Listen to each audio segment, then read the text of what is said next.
Hello all of you, welcome back to my channel. मैं आज आप लोगों के लिए लेकर आ चुकी हूँ एक कलेक्टिव रीडिंग जिसका टॉपिक रहने वाला है क्या उनका प्यार सच्चा है या नहीं। आपके जो पर्सन है, पार्टनर है, लव इंटरेस्ट है, अगर आपसे प्यार करते हैं या प्यार जताते हैं, दिखाते हैं या हिंट देते हैं, ऐसा कोई साइन देते हैं या देती हैं, और या फिर प्यार कन्फेस भी कर चुके हैं, तो क्या उनका प्यार सच्चा है या नहीं, उनका प्यार जेन्युइन है या नहीं, उनका प्यार सच्चा है या नहीं, हम ये जानेंगे। और इसी टॉपिक पर हम रीडिंग्स कर चुके हैं, लेकिन लोगों को बार बार ये जानने के लिए रहता है कि क्या अब है ट्रू लव या नहीं है, या कहीं ना कहीं जब उनके साथ रीडिंग रेजोनेट नहीं करती तो वो दूसरी रीडिंग का वेट करते हैं कि जब दोबारा इस टॉपिक पर आएगी तब हम देखेंगे कि क्या हमारे साथ रेजोनेट करती है। तो आइए चलिए देखते हैं कि क्या उनका प्यार सच्चा है या नहीं, ये जानते हैं। लेकिन ये रीडिंग जनरल है, कलेक्टिव है, हो सकता है कि आपकी सिचुएशन के साथ एक्यूरेटली रेजोनेट करे, हो सकता है सिर्फ कुछ % रेजोनेट करे। तो देखिए, ओपन माइंडेड होकर सुनिएगा और ज़बरदस्ती अपने आप को रीडिंग में फिट इन मत कीजिएगा। जितना रेजोनेट हो उतना ही एक्सेप्ट कीजिएगा, ओके।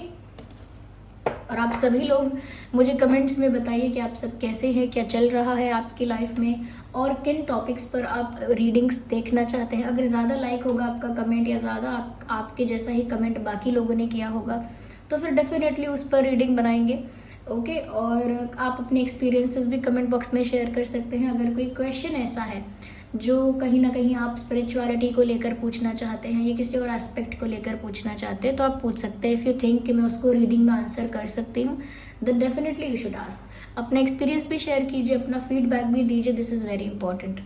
चलिए रीडिंग स्टार्ट करते हैं। रीडिंग सभी ज़ोडिएक साइंस के लिए है, हर उम्र के व्यक्ति के लिए है, टाइमलेस है, ओके। और मैं बहुत ही जल्द लाइव आऊँगी, मैंने अभी डेट नहीं बताई है, पर मैं लाइव आऊँगी। मुझे आप सब लोगों से बातें करनी है, इंटरेक्ट करना है। I am very excited. आइए चलिए देखते हैं क्या उनका प्यार सच्चा है या नहीं। पहला कार्ड है 2 of pentacles, then we have 5 of pentacles,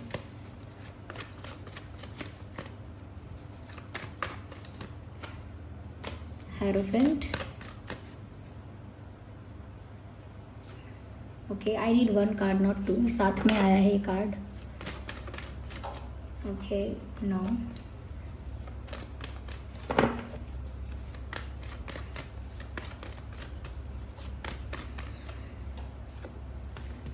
okay. तो क्या उनका प्यार सच्चा है या नहीं। देखिए व्यूअर्स, यहाँ पर कुछ ऐसी बात दिख रही है कि पहली चीज़ तो ये कि ये इंसान अपने आप को बहुत स्मार्ट, बहुत इंटेलिजेंट और बहुत ज़्यादा क्लेवर समझते हैं। However they are, male female कोई भी है, ये अपने आप को बहुत ज़्यादा होशियार, स्मार्ट और बहुत ज़्यादा मास्टरमाइंड समझते हैं या समझती हैं। इनको लगता है कि जो ये प्लान करते हैं, जैसा ये सोचते हैं, सिचुएशन को वैसा मोल्ड कर सकते हैं, वैसा ट्विस्ट कर सकते हैं। इस टाइप की थिंकिंग इनकी हो सकती है। कहीं ना कहीं हो सकता है कि ये इंसान पावरफुल है थोड़े से, या कहीं ना कहीं इनकी फैमिली बैकग्राउंड जो है वो बहुत स्ट्रॉन्ग है। ऐसा भी हो सकता है कि गवर्नमेंट सर्विस में इनकी फैमिली मेम्बर्स हो सकते हैं, या फिर ये खुद किसी गवर्नमेंट सर्विस के लिए ट्राई कर रहे हैं। ये भी हो सकता है किसी अच्छी पोजीशन में, किसी अच्छे प्रोफेशन में ये इंसान हो सकते हैं। यस, तो मुझे ये चीज़ें यहाँ पर नज़र आ रही है। इस टाइप का ये इंसान हो सकता है, थोड़ा सा पावर फ्रीक टाइप ऑफ इंसान है, यानी कि अपने हाथ में कंट्रोल, अपने हाथ में पावर रखना पसंद है, अपने हाथ में कंट्रोल रखना पसंद है। और कहीं ना कहीं अगर आप दोनों के रिश्ते की बात है तो वो भी अपने कंट्रोल में, अपने अकॉर्डिंग चीज़ें करना चाहते हैं। क्या उनका प्यार सच्चा है या नहीं। देखिए व्यूअर्स, यहाँ पर ऐसा लगता है ये इंसान ना बहुत कन्वीनियंटली चीज़ें करता है या करती है। जब ज़रूरत होती है, जब बहुत ज़्यादा अट्रैक्शन होता है या बहुत ज़्यादा ज़रूरत महसूस होती है, तो उस समय कहीं ना कहीं ये इंसान आपको बहुत एक्स्ट्रा अटेंशन देते होंगे, देती होंगी। और जब ये अपना एंजॉय कर रहे हैं लाइफ में आपके बिना, जब आपकी ज़रूरत नहीं है, they are fine without you, तो कहीं ना कहीं ये आपको पीछे छोड़कर अपनी ही दुनिया में मग्न होते होंगे या होती होंगी। क्योंकि मुझे यहाँ पर ऐसा लग रहा है there is another option also. देखिए, रीडिंग कोई पॉजिटिव या नेगेटिव नहीं हो सकती। जो कार्ड्स हैं यहाँ पर मैं वही बता सकती हूँ, शुगर कोट करके नहीं बता सकती, क्योंकि फिर रीडिंग का जो रीडिंग की जो ओरिजिनलिटी है जो वो फिर ख़त्म हो जाती है। डेफिनेटली मुझे यहाँ पर ऐसा लगता है कि उनके पास ऑप्शंस अवेलेबल हैं। हाँ, मैं ये नहीं कह सकती कि वो सच में किसी और को डेट कर रही हैं या कर रहे हैं, लेकिन मैं ऐसा यहाँ पर ज़रूर देख सकती हूँ कि दूसरा ऑप्शन यहाँ पे है। ये दो ऑप्शंस को एक साथ जगल कर रहे हैं, चाहे अपनी मर्ज़ी से ऐसा कर रहे हैं या कहीं ना कहीं वो मैनेज कर रहे हैं। I don't know why they are doing that, लेकिन ऐसा लगता है कि दो ऑप्शंस इनके पास हैं और वो दोनों ऑप्शंस को जगल कर रहे हैं, मैनेज कर रहे हैं। एक भी ऑप्शन को उन्होंने अब तक रिलीज़ नहीं किया है, ना तो आपको रिलीज़ करना चाहा है ना दूसरे ऑप्शन को। आई एम नॉट सेइंग कि जहाँ पर दूसरा ऑप्शन है वहाँ पर उनका कोई इमोशनल अटैचमेंट है। अभी कोई ऐसा कार्ड ही नहीं आया है जिससे मैं कह सकती हूँ कि इस इंसान का इमोशनल अटैचमेंट ज़्यादा है। हाँ, इनका प्यार सच्चा है या नहीं, मैंने बताया आपको कि जब इनको बहुत ज़्यादा ज़रूरत महसूस होती है, व्हेन दे नीड यू, तो वो आपको ज़्यादा अटेंशन इंपॉर्टेंस देंगे, नहीं तो वो अपने दुनिया में मग्न रहते हैं। जब ज़्यादा अट्रैक्शन फील होगा, ज़्यादा पैशनेट फील करेंगे, तो वो आपसे ज़्यादा बात कर सकते हैं, ज़्यादा आपसे मिलने की कोशिश कर सकते हैं या कर सकती हैं।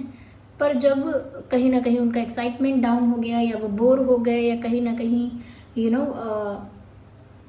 कहीं ना कहीं ऐसा हो गया कि उनका इंटरेस्ट किसी और चीज़ में डेवलप हो गया, तो फिर से उनका अटेंशन कम हो जाता है। तो इस इंसान की सिचुएशन ऐसी है, सच्चा प्यार और सच्चा प्यार नहीं, इसकी बात इनके लिए है ही नहीं।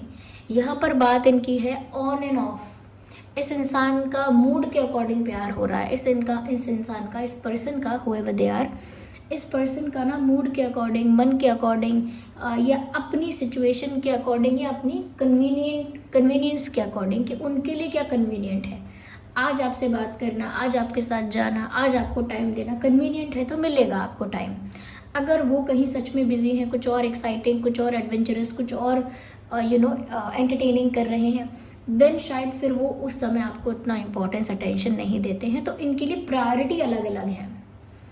ओके, दे लाइक यू, तभी तो अट्रैक्शन होता है या आपकी ज़रूरत होती है तो दे कम बैक टू यू, वापस आपके पास लौट कर आती हैं या आते हैं। Whenever they need you, whenever they get attracted towards you, तो वो आपके पास लौट कर आते हैं। तो उस तरह का अटैचमेंट यहाँ पर है, उस तरह का कनेक्शन यहाँ पर है कि वो आपको छोड़ना नहीं चाहते। They don't want to let you go. वो आपको अपनी लाइफ से जाने देना नहीं चाहती या जाने देना नहीं चाहते। Yes, but here we can see कि ये जो इंसान है व्यूअर्स, कहीं ना कहीं गलत डिसीजंस लेता है, फिर बाद में अपने डिसीजंस पर रिग्रेट करता है, एक डिसअपॉइंटमेंट फील करता है। ये इस इंसान का पैटर्न है। First they take wrong decisions and then they regret about it. Recently इनके साथ ऐसा हुआ हो सकता है, इन्होंने फिर से कुछ डिसीजन लिया या कोई ऐसा स्टेप लिया जिसकी वजह से आप हर्ट हुए, नहीं तो इनका भी कोई लॉस हुआ। मुझे लगता है कि ये रिग्रेट कर रहे हैं। इन्होंने आपके साथ कुछ ऐसा किया, कोई ऐसा तो ज़रूर इन्होंने डिसीजन या एक्शन लिया है जिसकी वजह से ये इंसान दोबारा से आपकी ज़रूरत महसूस कर रहे हैं, दोबारा से उन्हें आपकी नीड फील हो रही है और अपने आप के लिए निराशा महसूस हो रही है और अपने किए पर रिग्रेट महसूस हो रहा है। तो एक डिसअपॉइंटिंग एनर्जी में तो है ये इंसान, अपने किसी डिसीजन को लेकर काफ़ी ज़्यादा एम्बैरेस्ड है, रिग्रेट में है, लेकिन स्टिल दो ऑप्शंस को मैनेज कर रहे हैं, जगल कर रहे हैं और अपने आप को बहुत स्मार्ट, इंटेलिजेंट या क्वालिफाइड, नॉलेजेबल, व्हाटएवर यू से अपने आप को समझते हैं, मानती हैं। And they lie about many things, बहुत सारी चीज़ों के बारे में झूठ बोलते हैं और बातें छुपाते हैं, बातों को ट्विस्ट करते हैं, मैनिपुलेट करते हैं। हो सकता है कि आपके पीठ पीछे काफ़ी कुछ चल रहा है, जैसे कि दो ऑप्शंस को जगल करना, दो सिचुएशंस के बीच में झूलना, दो ऑप्शंस को जगल करना, दो ऑप्शंस को ओपन रखना, अपनी कन्वीनियंस के अकॉर्डिंग आपको डील करना और बाद में बहुत सारी बातें आपसे छुपाना, मैनिपुलेट करना, ट्विस्ट करना या फिर झूठ बोलना। और ये भी हो सकता है कि बहुत सारी चीज़ें आपके पीठ पीछे करना जो आपको पता होनी चाहिए। यहाँ पर ये जो स्वॉर्ड्स का कार्ड आया है, ये यूं ही नहीं आया। आप किसी भी टैरो रीडर को ये कार्ड का पूछ लोगे कि मैंने ये पूछा है सच्चा प्यार करते हैं या नहीं, और 7 ऑफ स्वॉर्ड्स का कार्ड आया है। कोई भी क्लियरली बता देगा this person is doing something fishy behind your back. ये इंसान कुछ तो टेढ़ा मेढ़ा काम कर रहा है आपकी पीठ पीछे, क्योंकि यहाँ 2 ऑप्शंस को जगल करने की बात आई है। कहीं ना कहीं अपने आप को सुपीरियर समझता है ये इंसान, या समझती हैं। एक सुपीरियरिटी कॉम्प्लेक्स है, खुद को सुपीरियर मानते रहने की आदत है, खुद को सबसे ऊंचा मानते रहने की आदत है, ये है। ओके, यहाँ पर ज़ोडिएक साइंस मैं पहले और क्लैरिफिकेशन ले लेती हूँ, उसके बाद हम बताएंगे क्या ज़ोडिएक साइंस हो सकते हैं। मैंने कहा था ना, मुझे लगता है व्यूअर्स कि इन्होंने आपको किसी बात के लिए चीट किया है, या कुछ तो इन्होंने ऐसा किया है, they are regretting on that. उन्होंने कुछ तो पीठ पीछे आपके ऐसा किया है, या कहीं ना कहीं उन्होंने कोई ऐसा डिसीजन लिया है जिस पर इनको बहुत शर्मिंदगी महसूस हो रही है। ये यहाँ पर ठीक रहेगा, मेरे लिए इजी होगा आपको मैसेजेस देना कि इस इंसान को अपने किए पर बहुत निराशा है, कुछ लॉस हुआ है इनका, ऐसा इनको फील होता है। अगर आप सच में इनसे बहुत गुस्सा हो गए हो, या व्यूअर्स अचानक आपका सेल्फ रिस्पेक्ट जाग उठा है और अब आप अपनी सेल्फ रिस्पेक्ट को इम्पोर्टेंस प्रायोरिटी दोगे, आप बहुत ज़्यादा इस इंसान को चेज़ नहीं कर सकते, फॉलो नहीं कर सकते, कहीं ना कहीं आप डिटैच हो रहे हो। डिटैच भी नहीं हो रहे हो तो ऐसा हो सकता है कि ऊब चुके हो, यो फेड अप। तो यहाँ पर इस इंसान को लॉस फील हो रहा है, और उन्हें ऐसा लग रहा है कि अब तक जो किया उस सब का कुछ फ़ायदा नहीं हुआ। लाइक वो देख रहे हैं कि मैं प्रॉफिट में हूँ कि लॉस में हूँ, एंड उनको ऐसा लगता है कि वो लॉस में है। उन्होंने जो आपके साथ किया, जो डिसीजन लिया, उस पर डिसअपॉइंटेड इसीलिए है क्योंकि उनको उसका कुछ फ़ायदा होता हुआ नहीं दिख रहा है। या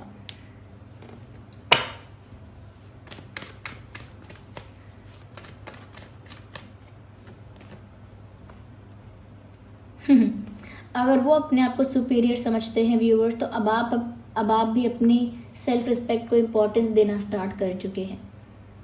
लाइक हो सकता है प्यार में आपने इस इंसान के लिए काफ़ी आउट ऑफ द वे जाकर चीज़ें की, अपनी सेल्फ रिस्पेक्ट को भी आपने कहीं ना कहीं थोड़ा सप्रेस किया, और आउट ऑफ द वे जाकर इस इंसान के लिए बहुत कुछ करना चाहा, या किया, या करती आई, या करते आए। लेकिन अगर ये इंसान अगर ज़्यादा सुपीरियर है, या अपने आप को पहले रखता है, या रखती हैं, तो अब आप भी अपने आप को पहले रख रहे हैं। अपने आप के लिए अब आप भी खुद को फर्स्ट रख रहे हैं, खुद को अपनी प्रायोरिटी बना रहे हैं, या अपनी सेल्फ रिस्पेक्ट को अपनी प्रायोरिटी बना रहे हैं आप। और अब आप भी एक बैलेंस एनर्जी में ऑपरेट कर रहे हैं। अब आप भी कोई चेज़ करने वाले, फॉलो करने वाले, डेस्परेट होने वाले, रोने धोने वाले, या बहुत रिक्वेस्ट करने वाले, ये बहुत ज़्यादा वेट करने वाली एनर्जी में अब आप नहीं हैं। अब आप भी एक स्टेबल, बैलेंस्ड, इमोशनली स्ट्रॉन्ग और एक पावरफुल मिस्टीरियस एनर्जी में आप हैं। मिस्टीरियस मैंने इसीलिए ऐड किया क्योंकि अब आप क्या कर रहे हैं, क्या सोच रहे हैं, ये इस इंसान के पल्ले नहीं पड़ने वाला। They just can not get it. क्योंकि व्यूअर्स, ये इंसान आपको एक ऐसी एनर्जी में देख रहे हैं, एक ऐसी वाइब आपसे रिफ्लेक्ट हो रही है, एक ऐसी एनर्जी आपसे रिफ्लेक्ट हो रही है जिसमें ऐसा लगता है कि कहीं ना कहीं आप बहुत स्पिरिचुअल हो रहे हो। तो व्यूअर्स, आपकी मिस्टीरियसनेस की वजह से इस इंसान का इंटरेस्ट, क्यूरियोसिटी डेवलप हो रही है आप में दोबारा। मैंने कहा ना, जब आपकी ज़रूरत महसूस हुई तो आपके पास आना बार बार, या आपकी तरफ वापस अट्रैक्शन फील हुआ तो वापस लौट कर आना, या फिर अब जो यहाँ पर आप मिस्टीरियस हो गए हो, थोड़े क्वाइट हो गए हो आप, थोड़े साइलेंट हो गए हो आप। इस वजह से इस इंसान को समझ में नहीं आ रहा कि आपके दिल दिमाग में चल क्या रहा है। इनको ये तो समझ में आ रहा है कि इनका तो लॉस हो रहा है, इनका तो लॉस हुआ है, लॉस हो रहा है इनकी खुद की गलती की वजह से। और आपको ऐसी एनर्जी में देखकर वो ऐसा सोच रहे हैं व्यूअर्स कि आप जो हैं वो बहुत ही साइलेंट कुछ कर रहे हैं, लाइक साइलेंटली कर रहे हैं। Definitely there is something going on in your mind, there is something in your mind. कुछ तो आपके दिमाग में चल रहा है, कुछ तो आप प्लान कर रहे हो, कुछ तो होने वाला है, कुछ तो आप करने वाले हो, लेकिन इस पर्सन को आइडिया नहीं है कि आप क्या कर सकते हो या क्या करने वाले हो। इसीलिए यहाँ पर ऐसा दिख रहा है कि ये आपकी मिस्टीरियसनेस की वजह से, जब कोई ज़्यादा मिस्टीरियस हो जाता है, ज़्यादा सीक्रेटिव हो जाता है, तो उस इंसान में ना इंटरेस्ट बढ़ जाता है आपका कि ये क्या है इस इंसान के मन में, ये सोचता क्या है, करना क्या चाहता है। ऐसे ही जब आप मिस्टीरियस हो गए हो, क्वाइट हो गए हो, सीक्रेटिव हो गए हो, साइलेंट हो गए हो, तो इस इंसान का वापस से आप में क्यूरियोसिटी की वजह से कि आखिर बात क्या है, इंटरेस्ट दोबारा डेवलप हो रहा है। ये इंसान दोबारा आपके क्लोज आकर कोशिश करेंगे जानने की कि आपके मन में, दिल में, दिमाग में क्या चल रहा है। They will try to know about it, okay, they will definitely try to know about it. तो कोशिश करेंगे जानने की। कहीं ना कहीं एक चीज़ और चेक करेगा ये इंसान या करेंगी कि आप इमोशनली कितने अवेलेबल हो, और उनको ये समझ में आएगा खुद से कि आप इमोशनली अवेलेबल नहीं हो। क्योंकि जो इंसान ज़्यादा स्पिरिचुअली अपने आप को ग्रो करता है, ये ज़्यादा स्पिरिचुअलिटी में अपने आप को एक्सप्लोर करता है, तो फिर स्पिरिचुअलिटी को एक्सप्लोर करता है, वो इंसान फिर बहुत ज़्यादा डेस्परेट किसी चीज़ के लिए नहीं रहता, बहुत ज़्यादा इमोशनली डिपेंडेंट किसी चीज़ के लिए नहीं रहता। तो वो चीज़ ये आप में देख पाएंगे या देख पा रहे हैं। इवन करेंटली आपकी मिस्टीरियसनेस की वजह से उनका इंटरेस्ट आप में दोबारा डेवलप हो रहा है, और वो आपके बारे में जानने की कोशिश करने की वजह से इस नतीजे पर पहुंच रहे हैं, ये ऐसा सोच रहे हैं कि व्यूअर्स आप जो हैं वो कहीं ना कहीं इमोशनली अनअवेलेबल हो रहे हैं, या आपकी इमोशनल डिपेंडेंसी जो इस इंसान पर थी अब वो ख़त्म हो रही है। यानी कि उनकी सत्ता जो आपके दिल पर थी अब वो जा रही है, उनकी जो सत्ता आपके दिल पर थी अब वो जा रही है, ऐसा उनको फील हो रहा है। तो इसीलिए उनकी मैजिक वॉन्ड जो है, उनकी प्यार की जो छड़ी है, वो अब काम नहीं कर रही है क्योंकि अब आप अपने स्पिरिचुअल फॉर्म में ज़्यादा एक्टिव हो रहे हो, जो कि अच्छी बात भी है। ओके, यहाँ पर व्यूअर्स ऐसा लगता है कि इस इंसान का अटैचमेंट आपके प्रति है, लेकिन ये जो इंसान है ये स्टेबल नहीं है। इस इंसान का दिमाग, इस इंसान के विचार बार बार फ्लक्चुएट करते रहते हैं अपने फ़ायदे और अपने इन्जॉयमेंट और अपने कन्वीनियंस के हिसाब से। जहाँ फ़ायदा है, जहाँ कन्वीनियंस है, या फिर जहाँ पर इन्जॉयमेंट है, एंटरटेनमेंट है, वहाँ पर टाइम पास किया, वहाँ पर खूब अपना अटेंशन दिया, वहाँ पर खूब अपना टाइम इन्वेस्ट किया ऐसी जगह पर। तो इसीलिए दो ऑप्शंस इन्होंने जगल किए, और समय रहते रहते भी उन्होंने एक ऑप्शन को रिलीज़ नहीं किया। I think that was the mistake. I think ये उनकी गलती थी। समय रहते रहते उनको एक ऑप्शन को अपनी लाइफ से रिलीज़ कर देना चाहिए था। Clarify this. डेफिनेटली मुझे ऐसा लगता है व्यूअर्स कि ये इंसान दोबारा आपको अप्रोच करने वाले हैं, लेकिन इनकी अप्रोच में ऐसा मत सोच लेना कि बहुत बड़ा प्यार का इजहार करेंगे या बहुत कोई बड़ा स्टेप लेंगे, कोई स्ट्रॉन्ग ऑफर, कोई सॉलिड ऑफर देंगे। नो, पेज ऑफ कप्स का कार्ड है, नथिंग मच सीरियस, कुछ ज़्यादा सीरियस नहीं होने वाला है। यस, वापस से फ्लर्ट करने की कोशिश, वापस से अटेंशन पाने की कोशिश, वापस से इम्प्रेस करने की कोशिश, वापस से फनी होने की कोशिश। आई थिंक इस बार कुछ वर्क नहीं करेगा। I think you are in a different energy. अब आप एक डिफरेंट लेवल पर ऑपरेट कर रहे हो। ओके, एक डिफरेंट लेवल पर अब आप ऑपरेट कर रहे हो। आपका जो पर्सपेक्टिव है, माइंडसेट है, अब वो मैच नहीं करेगा इनसे। जब तक आप उसी जो सेम शेल में आप लोग होते हो, तब तक पता होता है अब मैं ये करूँगा तो ये इंसान ऐसा रिएक्ट करेगा, अब वो ऐसा करेगा तो मैं ऐसा रिएक्ट कर दूंगा, फिर उसको ऐसा लगेगा तब मैं ऐसा बिहेव करूँगा। तो जब तक सेम लेवल पर, सेम शेल में आप लोग होते हो, इस तरह का माइंड गेम वर्क कर पाता है। लेकिन जब कोई उस लेवल से ही हट जाता है, आपके उस लेवल से हटकर अपने अलग लेवल पर चला जाता है, या आपके उस शेल से बाहर आ जाता है, आपके उस जोन से बाहर आ जाता है, तब वो आपके इस छोटे मोटे ट्रैप में नहीं फंसता। It is literally a trap. Okay, दोबारा ये आपको अप्रोच करेंगे, आपको वापस से इम्प्रेस और फ्लर्ट और ये सब करने की कोशिश करेंगे। They will try to be cute बनने की कोशिश, या कहीं ना कहीं फ़नी बनने की कोशिश, कुछ जॉयफुल बनने की कोशिश, ऐसा कर सकते हैं। But that won't grab your attention at all. ऐसा नहीं लगता कि ये सारी चीज़ें आपका अटेंशन ग्रैब करेंगी। आई मस्ट से ऐसा नहीं लगता है। तो इस इंसान का प्यार व्यूअर्स चढ़ता उतरता बुखार जैसा है, बढ़ता कम होता अट्रैक्शन जैसा है, ज़रूरत और जब ज़रूरत नहीं है उस समय के हिसाब जैसा है।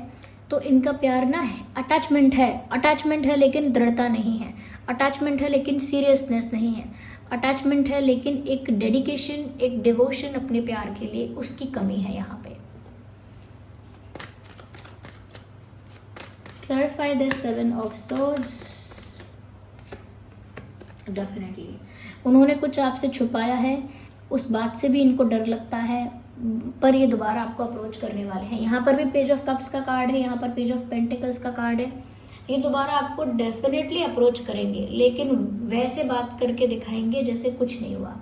हाय हेलो कैसे हो, क्या बात है, बहुत दिन से बात नहीं की, क्या चल रहा है, क्या नहीं चल रहा है, you know normally they will talk to you normally. जिस ऐसा बिहेव करेंगे कि कुछ तो गलत हुआ ही नहीं है, कुछ सब कुछ तो नॉर्मल है, सब कुछ तो ऐसा ही है, बेसिक है, सिंपल है, नॉर्मल है, ऐसा प्रिटेंड करेंगे, ऐसा दिखावा करेंगे। बट मुझे लगता है कि आपके पीठ पीछे इस इंसान ने काफ़ी सारी ऐसी एक्टिविटीज़ की है जिसकी वजह से आप नाराज़ हो सकते हो, जिसकी वजह से आपको गुस्सा भी आ सकता है तो ऐसा है यहाँ पे। देखिए रीडिंग किसी को खुश करने के लिए, किसी को दुखी करने के लिए नहीं है, क्योंकि मैं तो आपको पर्सनली जानती भी नहीं हूँ, तो आपको खुशी और दुख दे कैसे सकती हूँ। मैं सिर्फ यहाँ पर जो कार्ड्स आते हैं उनकी जो एनर्जी है वो चैनल करती हूँ। अब देखिए ना, कार्ड्स ही ऐसे आए हैं। आप ये रीडिंग खोल के किसी और टैरो रीडर को दिखा दीजिए, अगर कोई टैरो रीडर एक्चुअल में काफ़ी समय से टैरो रीडिंग कर रहा है तो वो देखकर ही बता देगा कि यहाँ पर ऐसी ही बात है। ओके, यहाँ पर जो ज़ोडिएक साइंस है जो मुझे प्रोमिनेंट लग रहा है वो है टॉरस, वर्गो, कैप्रिकॉर्न, आपका या उनका साइन हो सकता है। यहाँ पर कैंसर, स्कॉर्पियो, पाइसिस भी है, cancer, Scorpio, Pisces, Gemini, Libra, Aquarius भी है। अगर इम्पॉर्टेंट डेट्स की बात करें देन वी हैव 2, 12, 22। नंबर 5 बहुत इंपॉर्टेंट है। 555 एंजल नंबर आप ज़रूर चेक कीजिएगा और जो आपके लिए गाइडेंस है उसे रिसीव कीजिएगा। सो 5, 15, 25 नंबर 222 भी इम्पॉर्टेंट है। एंजल नंबर 222, एंजल नंबर 555, दोनों का ही जो गाइडेंस है, जो दोनों का ही जो मैसेज है, आप गूगल पे जाके देखिए और उसका मीनिंग रिसीव कीजिए। यस, 7, 17, 27, 10, 20, 30, 4, 14, 24, इनफैक्ट 777 भी है। Oh my god, so we have 555, 222 and 777। ये एंजल नंबर्स हैं व्यूअर्स, आपको कुछ गाइड कर रहे हैं ये एंजल नंबर्स। फटाफट इन एंजल नंबर्स का जो एग्जैक्ट मीनिंग है वो आपको सर्च करना चाहिए और उसका मीनिंग रिसीव करना चाहिए और कमेंट्स में आके बताना चाहिए। ओके, कि आपको क्या गाइडेंस मिल रही है, आप कमेंट्स में शेयर कीजिए, क्योंकि जो आपने एंजल नंबर देखा होगा फिर उसका लिखा होगा क्या गाइडेंस है, तो वो दूसरे लोग भी पढ़ पाएंगे। ओके, या दूसरे लोगों को भी आपकी वजह से हेल्प हो जाएगी। सो व्यूअर्स, अभी के लिए इतना ही। आप कमेंट करके बताइए क्या ये सिचुएशन रिलेट करती है आपकी सिचुएशन से। ओके, कितने % करती है, कितना पार्ट रेजोनेट करता है। वीडियो को लाइक कीजिए अगर थोड़ा भी हेल्पफुल रहा है तो, लाइक करना बिल्कुल मत भूलिए। आप देख रहे हैं, कमेंट्स भी कर रहे हैं, लेकिन अगर लाइक नहीं कर रहे हैं तो आप लाइक ज़रूर कीजिए। अगर आप नए हैं इस चैनल पर, सब्सक्राइब कीजिए, बेल आइकन को प्रेस कीजिए ताकि मैं जब भी कोई न्यू वीडियो लेकर आऊँ सबसे पहले वो आप तक पहुँच सके। ओके व्यूअर्स, चलिए फिर मिलते हैं अगली रीडिंग में। तब तक के लिए bye bye family, bye bye angels, love you all, bye bye, take care.